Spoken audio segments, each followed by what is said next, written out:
masa ada Tuhan lahir di kandang. Ya, itu saya sudah tidak enak.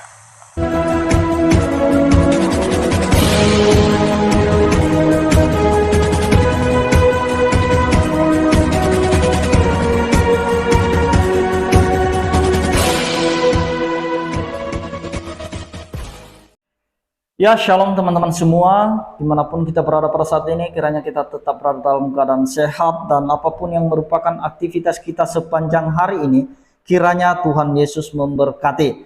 Dan kembali berjumpa lagi di channel kita ini, yaitu Zemayan Yassin. Terima kasih buat teman-teman, para sahabat yang sudah mendukung channel ini dengan setia. Dan pada video kali ini teman-teman, saya akan membahas ada seorang nenek ya. Dia mengaku sudah mualaf dan dia mengaku dia punya jabatan waktu dia masih Kristen. Dia punya jabatan dalam gereja. Nah teman-teman, kemudian apa yang membuat dia mualaf? Hanya satu alasan, yaitu kenapa Yesus lahir di kandang. Nah teman-teman, sebelumnya mari kita simak videonya yang berikut ini. Saya diajak kerja di gereja Surabaya, gereja besar. Satpamnya aja 6. Sopirnya 4, kan termasuk gereja besar. Saya bekerja di situ. Bagian apa? Kepala rumah tangga. Iya, jadi ngurusin apa itu sopir-sopir yang mau ditugaskan kemana-kemana itu saya juga. Terus kalau AC itu rusak, saya yang manggil itu. Pokoknya AC-nya aja 54. Waktu itu saya kerja keras, tapi rasanya saya kok gaji gaji awal saya tahun itu 300.000. Tahun berapa itu? 90-an? 90-an? 90-an? Enggak. Atau 80-an? Enggak, 90 berapa ya, tahun berapa itu? Bukan, 70-an berapa itu? Ukuran 300 waktu itu seperti pada waktu itu 300 itu emas 40.000. Saya kan waktu masuk situ kan saya bilang, saya itu nggak pernah jadi orang bukan tidak pernah kerja, saya itu usaha sendiri. Itu kok sekarang saya ditarik di situ, jadi bukan kehendak saya gitu lah. Terus saya tanya, berapa uang saku saya? Dia bilang 300. Tak pikir-pikir ya sudah. Saya coba dulu ya, kalau saya tidak pernah kerja sama orang, saya bilang gitu. lebih banyak hasilnya dari jualan di toko atau gaji? Toko saya sudah itu tutup. Sudah suami saya meninggal, toko saya sudah tutup. Kalau berdoa mesti lihat gambarannya si Tuhan Yesus itu. Nah, sebentar. Tiap doa kok melihat fotonya Tuhan Yesus itu. Pada suatu saat saya berdoa, ada itu sinar kres gini. Sinar itu bentuk kres. Terus satu itu.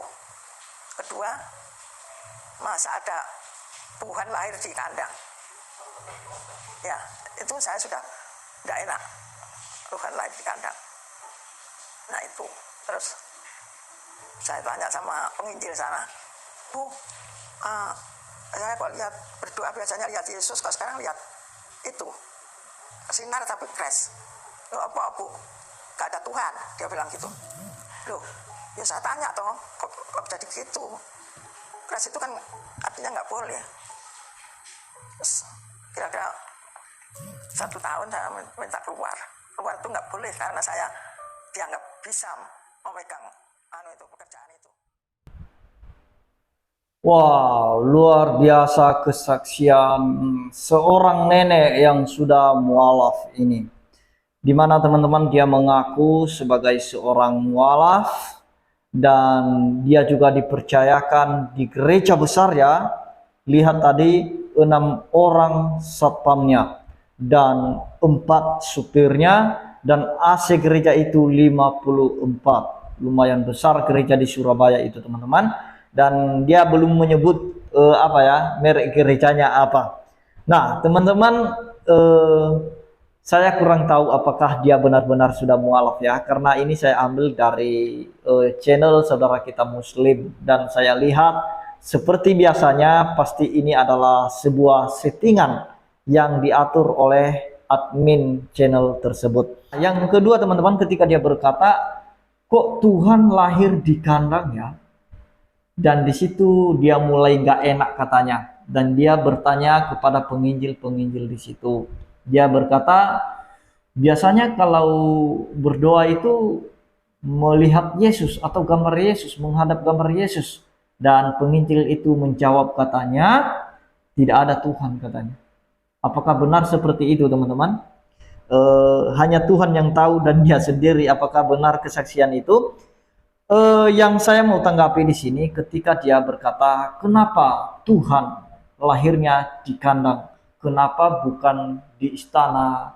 Kenapa bukan di tempat-tempat yang mewah? Teman-teman, inilah orang-orang yang tidak melihat makna kebenaran dari Alkitab.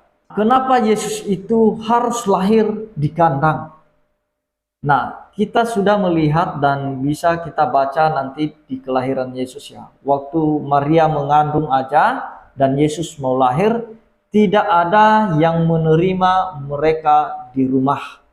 Jadi oleh karena tidak ada yang menerima mereka di rumahnya, maka mereka mencari sebuah tempat. Dan di sana Yesus dibaringkan di dalam palungan setelah lahir. Apa tujuan dan makna kelahiran Yesus itu di kandang?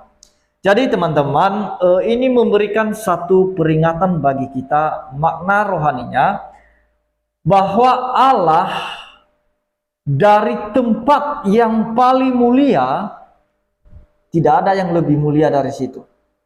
Dari tempat yang paling mulia, dia turun menjadi manusia di tempat yang paling hina.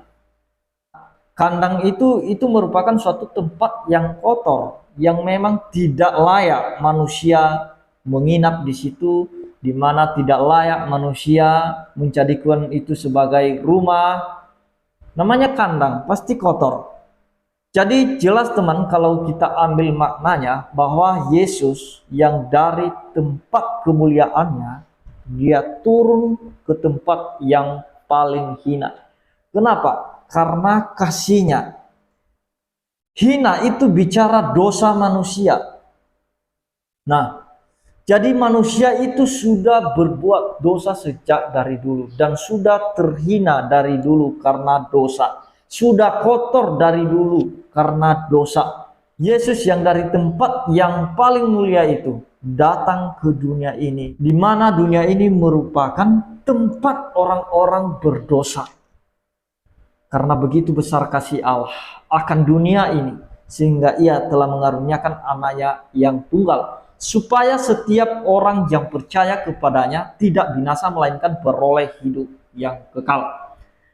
Jadi seperti apa yang dikatakan di dalam Filipi 2 teman-teman. Coba kita lihat Filipi 2, kita mulai baca dari ayat yang ke-6. Di situ dikatakan, yang walaupun dalam rupa Allah tidak menganggap kesetaraan dengan Allah itu sebagai milik yang harus dipertahankan, melainkan telah mengosongkan dirinya sendiri dan mengambil rupa seorang hamba dan menjadi sama dengan manusia. Ayat 8, dan dalam keadaannya sebagai manusia ia telah merendahkan dirinya dan taat sampai mati, bahkan sampai mati di kayu salib. Nah, teman-teman, di situ dikatakan sekalipun dia dalam rupa Allah, namun dia mengosongkan dirinya untuk menjadi seorang hamba. Bayangkan teman-teman, dari tinggi menjadi rendah, dia menyamakan dirinya seperti manusia dan taat sampai mati di atas kayu salib. Kenapa harus di kandang domba? Nah, jadi teman-teman, kenapa harus di kandang domba? Boleh kita lihat dalam Yohanes 1 ayat 29. Apa yang dikatakan Yohanes di situ? Di situ dikatakan, pada keesokan harinya Yohanes melihat Yesus datang kepadanya dan ia berkata, lihatlah anak domba Allah yang menghapus dosa dunia. Pertanyaannya, kenapa Yesus diumpamakan atau diibaratkan sebagai anak domba Allah? Biasanya anak domba untuk diapakan? Kalau kita lihat dalam perjanjian lama, korban-korban itu ada anak domba yang tidak bercacat dan tidak bercela. Dan sebenarnya korban yang dalam perjanjian lama itu adalah gambaran dari korban yang sesungguhnya. Jadi sekali lagi makna rohaninya bahwa Yesus yang dari tempat tinggi datang di tempat yang paling hina, yaitu dunia ini yang penuh dengan dosa. Demi apa? Demi menebus manusia dari dosa. Demi untuk menjadi korban di atas kayu salib untuk dosa-dosa manusia. Seperti yang dikatakan oleh Yohanes, lihatlah anak domba Allah yang menghapus dosa dunia. Jadi itu tujuannya dikatakan Yesus sebagai anak domba, karena untuk dijadikan korban, untuk menggantikan manusia dari hukuman dosa, menggantikan nyawa manusia. Sebab kalau tidak ada yang menggantikan nyawa kita dari hukuman itu, maka kita sendirilah yang menanggung hukuman itu. Tetapi karena begitu besar kasih Allah tadi, maka dia rela mengutus anaknya yang tunggal supaya setiap orang yang percaya kepadanya tidak binasa, melainkan beroleh hidup yang kekal. Itu yang mau saya sampaikan teman-teman, kiranya kita bisa paham ya. Jangan sampai bingung kenapa Yesus lahirnya di kandang, kenapa bukan di istana, kenapa bukan di hotel bintang 5 dan lain sebagainya. Jadi itu gambarannya tadi bahwa Yesus itu rela datang di tempat yang hina.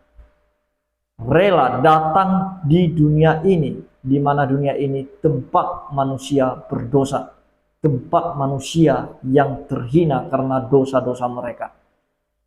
Itulah bukti kasih Allah kepada kita. Demikian yang saya sampaikan teman-teman. Kiranya Tuhan Yesus memberkati kita semua. Shalom.